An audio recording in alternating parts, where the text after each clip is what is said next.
Bonjour Anan. Habari ya leo, Stéphane. Je vais bien, Robert.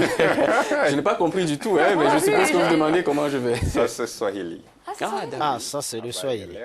C'est juste comme aujourd'hui. Ah, ok. But that's a bad way of saying it in French. But in Swahili, that's what it means. How are you today? Alors, en Swahili, ça veut dire comment est-ce que vous allez aujourd'hui. Grâce à Dieu. Alors, dans votre chronique Et vous? business... Je n'ai pas demandé comment vous allez. Moi, ça va très bien. Ok, Toi, t'es ravi bien. de le savoir.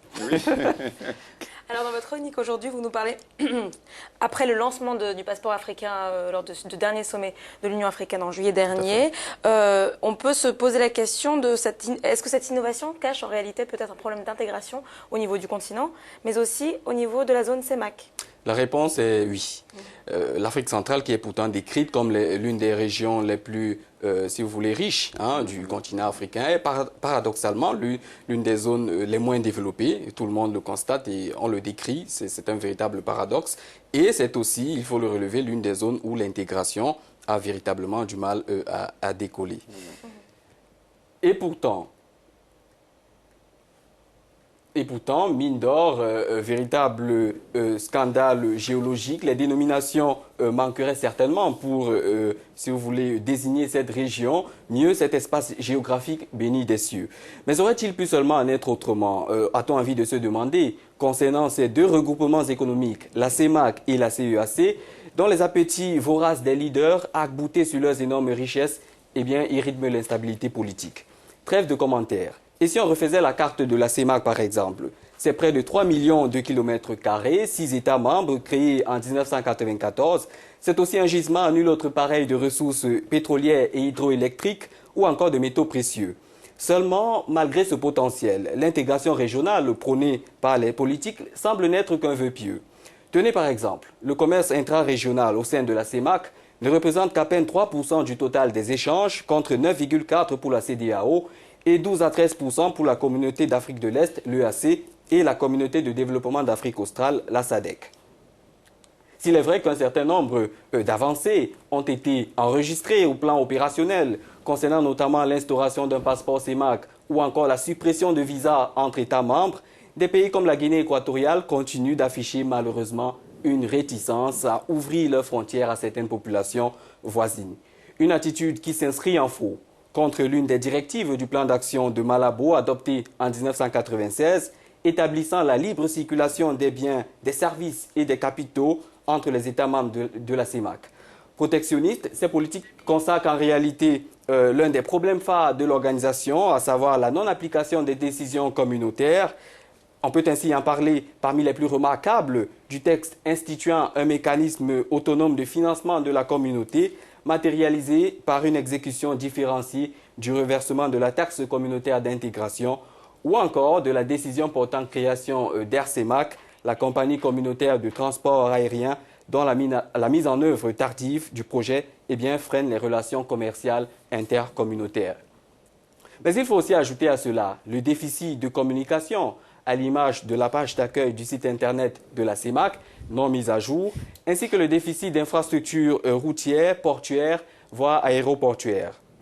À titre d'exemple, la route devant relier Brazzaville à Yaoundé est loin d'être livrée.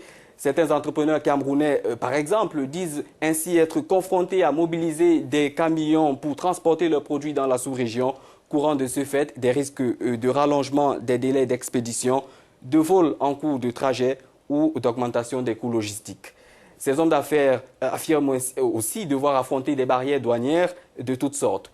Toutes choses qui nous amènent à conclure à l'existence d'autres facteurs imputables à ce retard de l'intégration en Afrique centrale et qui sont entre autres la malgouvernance, la corruption généralisée et le fait que ces pays aient des structures de production identiques entraînant des économies concurrentielles et non complémentaires.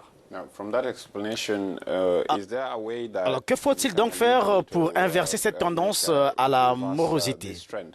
À mon avis, il n'y a pas de solution de recette magique, il n'y a pas de recette miracle. Mais l'une des pistes pour finalement sortir de cette impasse, c'est le changement de mentalité au sein de la CEMAC, au sein de l'Afrique centrale, non seulement parmi les leaders, mais aussi parmi les populations concernées. S'il est vrai que le récent Brexit décidé par les Britanniques semble plutôt conforter les élans sécessionnistes vis-à-vis des initiatives communautaires, il n'en demeure pas moins vrai que la multiplication des accords de libre-échange entre grands espaces économiques à travers le monde sonne comme une tendance résolument à rebours de cette perspective. La leçon à retenir, la jonction des efforts est un devoir pour l'Afrique centrale. Et cela passe, sans évidemment être exhaustif, par une meilleure implication des peuples au projet d'intégration à travers le Parlement CEMAC, la réhabilitation de l'esprit communautaire à travers, par exemple, le rehaussement des standards de la Coupe CEMAC.